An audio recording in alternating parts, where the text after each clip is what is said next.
Boa noite, pessoal. Hoje eu vou estar fazendo a leitura de um artigo que eu achei aqui que é muito importante, que é da Universidade de Potsdam, na Alemanha, que fala sobre pornografia, desigualdade de gênero e agressão contra mulheres. E eu vou estar lendo esse artigo aqui junto com vocês, porque eu acho muito importante. Então, vamos lá. Resumo. Apesar do alto consumo e produção de pornografia no Brasil, parece não haver estudos empíricos no país que investiguem a relação entre o uso de pornografia e a agressão sexual. O presente artigo investigou empiricamente a relação entre o consumo de pornografia e perpetração de agressão sexual em estudantes universitários do sexo masculino. Os resultados mostraram que 99,7% da amostra já tiveram contato com material pornográfico, sendo que 54,3% faziam uso ocasional ou frequente. Os dados sugeriram que perpetradores apresentavam médias mais altas de consumo de pornografia em comparação a não perpetradores. E ainda que o consumo de pornografia violenta aumentava a severidade da agressão sexual perpetrada. Por tratar-se de um estudo transversal, recomenda-se cautela na análise dos resultados. Implicações e recomendações para pesquisas futuras são apontadas. Palavras-chave: pornografia, desigualdade de gênero e agressão sexual. Bem, a pornografia se tornou normativa nas sociedades ocidentais e tem indiscutível influência na estrutura brasileira. Apesar da falta de dados consistentes sobre o consumo de pornografia no Brasil, é fácil reconhecer que o país tem um grande mercado para materiais pornográficos. Revistas e vídeos com conteúdo sexual explícito estão disponíveis em bancas de qualquer lugar do país. Dados disponíveis na internet mostram que, seguido dos Estados Unidos, o Brasil é o segundo maior produtor de vídeos de pornografia do mundo. Com o mercado consumidor majoritariamente masculino e consumo per capita em torno de $53, o quinto mais alto entre os países pesquisados. Dados na internet apontam que a empresa brasileira Frenesi Filmes está entre as 4 maiores companhias de entretenimento adulto no mundo, acompanhada de 2 companhias americanas e uma holandesa. A feira de produtos eróticos, Erotica Fair, realizada em São Paulo, é a maior da América Latina e registrou nos últimos anos uma taxa de crescimento em torno de 15% anual.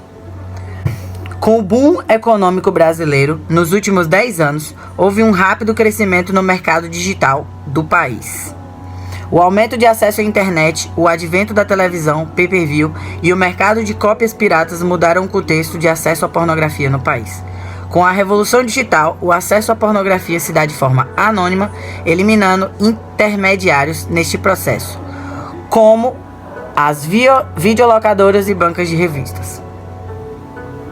Apesar dos números robustos de consumo e produção de pornografia no Brasil, estudos científicos brasileiros sobre o consumo de pornografia e seus efeitos potenciais, no entanto, é visualmente nula. Pornografia é aqui definida como qualquer tipo de material destinado a criar ou aumentar a excitação sexual no receptor e que contém a exposição explícita dos órgãos genitais ou de atos sexuais. A grande questão envolvendo a pornografia é a acusação de que ela perpetua a desigualdade de gênero e tem impacto em assuntos ligados a essa desigualdade, como o fenômeno da agressão sexual contra mulheres. Pornografia: representação e produção de desigualdade. Segundo a Organização Mundial da Saúde, OMS, o termo desigualdade de gênero refere-se a diferenças entre homens e mulheres nos papéis socialmente construídos, comportamentos e atributos que favorecem sistematicamente um único grupo. Na pornografia, por exemplo, essa desigualdade é reproduzida e perpetuada através de diversos elementos. De forma geral, a pornografia reafirma estereotipos da urgência biológica insaciável do homem. A atividade sexual é sempre unilateral. A mulher é usada para satisfazer os desejos do homem. O clímax nas cenas é a ejaculação masculina e a gratificação sexual feminina é ignorada. Um estudo mostrou que 97% das cenas com relações sexuais heterossexuais de 45 filmes com conteúdo sexual explícito concentravam-se na ejaculação do homem sobre a face ou corpo feminino, o chamado culto ao sêmen. O status da desigualdade também aparece em imagens sutis como o uso da autoridade, profissão, vestimenta, idade e posição durante o ato sexual. Um estudo mostrou que na análise de 282 personagens de 45 filmes com conteúdo de pornografia, os personagens masculinos eram, em 62% dos casos, profissionais ou homens de negócio, enquanto a sobrevivência feminina era figurada em profissões como assistentes, secretárias e donas de casa, em 58% dos casos.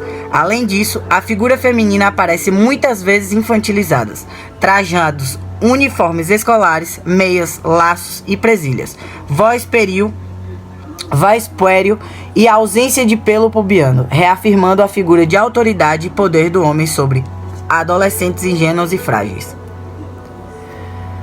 Ademais, o comportamento feminino na pornografia é marcado pela prontidão ao sexo casual, caracterizada pela pretensa disposição da mulher ao engajamento em atividades sexuais com múltiplos parceiros, sem qualquer comprometimento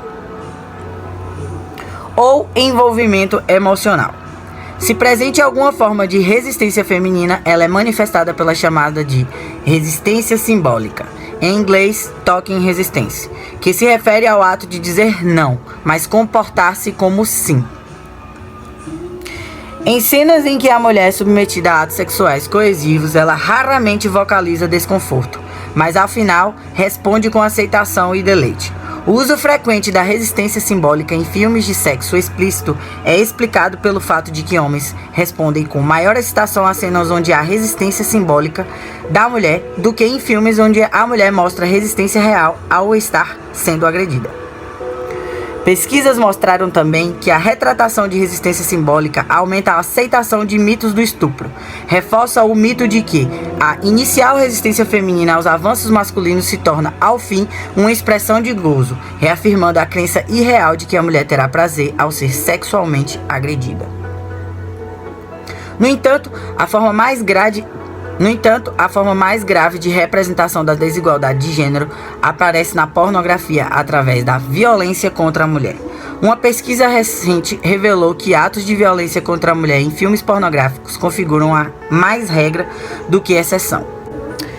Analisaram o conteúdo de 304 cenas de vídeos pornográficos mais populares. Os resultados indicaram que 88% das cenas apresentaram agressão física e 49% agressão verbal. As formas de violência mais comumente observadas foram espancamento, 75%, engasgos durante a prática de sexo oral no homem, 54%, insultos, 49%, tapas, 41%, puxões de cabelo, 37% e sufocamento, 28%.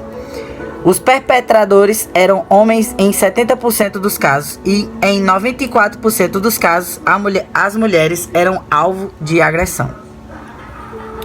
Foi sugerido que a relação entre as taxas de pornografia e de agressão sexual teria a ver com o conteúdo violento, assim como outras formas de mídia violenta teriam um impacto negativo no comportamento dos seus espectadores.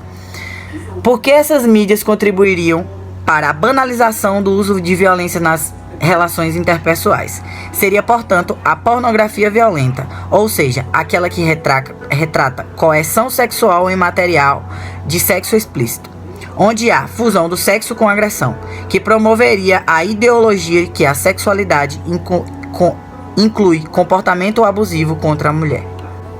Contrariando essa tese, no entanto, estudos mostram que o consumo de pornografia com ou sem conteúdo de violência era suficiente para haver associação estatística com agressão sexual.